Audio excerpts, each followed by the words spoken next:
Hello friends, good morning, welcome back to my channel Udita's blogging time. তোমরা সবাই কেমন আছো? আই হোপ তোমরা সবাই খুব খুব ভালো আছো।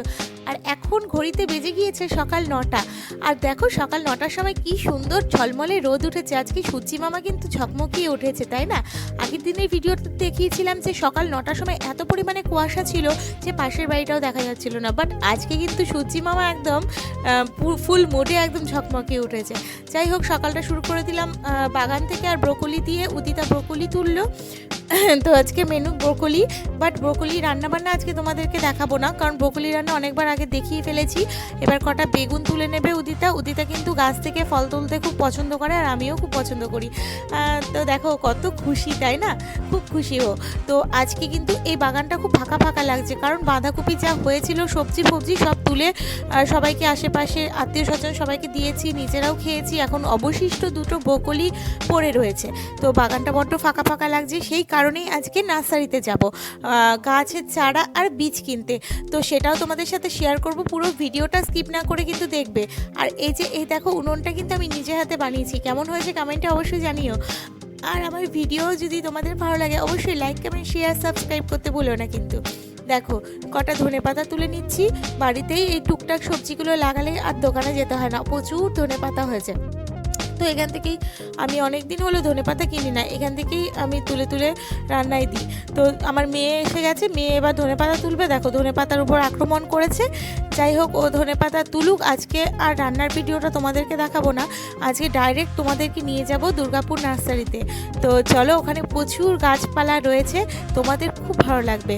এই দেখো ব্রোকলিটা কত বড় হয়েছে, তাই না?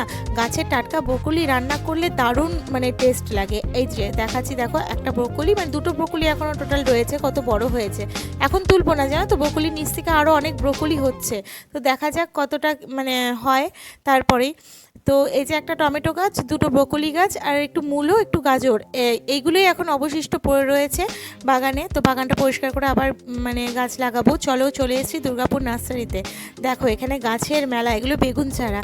আর এখান থেকে আমি কি কিনেছি না কিনেছি সবটাই তোমাদেরকে জানাবো লাস্টে, হ্যাঁ, দেখতে থাকো। আর এগুলো কিন্তু গাঁদা ফুলের চারা এখন আর কিনে লাভ নেই, কারণ হচ্ছে সিজন শেষ হয়ে যাচ্ছে।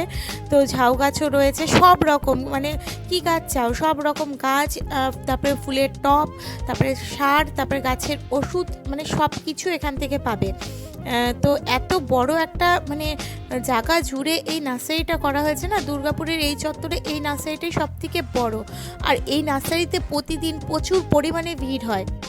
শনি রবিবার তো প্রচুর ভিড় হয়, রবিবার সকালে এলে পা ফেলতে পারবে না, এত ভিড়। তো আজকে আমরা এসেছি দুপুর করে, তাই একটু ফাঁকা রয়েছে। দেখো কি সুন্দর করে সাজানো, তাই না? নার্সারিটা খুব ভালো লাগছে। আর এই যে এদিকে সব পাতাবাহার গাছ রয়েছে, কিন্তু আমি নিতে এসেছি সবজির গাছ। তো নিচটাতে আমাদের বাড়ির সামনের জমিটাতে সবজির বাগান বানিয়েছিলাম, আর আবার সবজির বাগানই বানাবো। আর উপরটাতে ছাদের উপরে ফুল গাছ লাগিয়েছি। তো দেখো কতটা এলাকা জুড়ে এই নার্সারিটা। আর ওইদিকে দেখো একটা মন্দিরও আছে। আর ওই সাইডে গেলে পরে পুকুর আছে, ওই দিকটা আমি আর গেলাম না। খুব সুন্দর এই নার্সারিটা, জানো তো। তো এই যে পাতাবাহার গাছগুলো, তো এই যে আমার বর দেখো দাঁড়িয়ে দাঁড়িয়ে গাছ দেখছে যে কোনটা নেবে। ওরও খুব গাছ লাগানোর শখ, জানো তো। তো ও পছন্দ করে প্রচুর গাছপালা।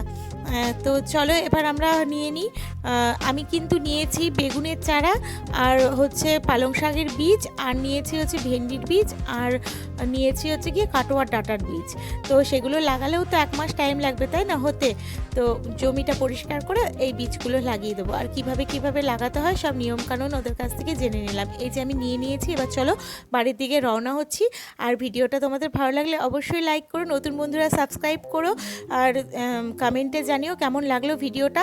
সবাই খুব ভালো থেকো, সুস্থ থেকো, সাবধানে থেকো, আর আমার ভিডিও দেখতে থেকো। Thank you.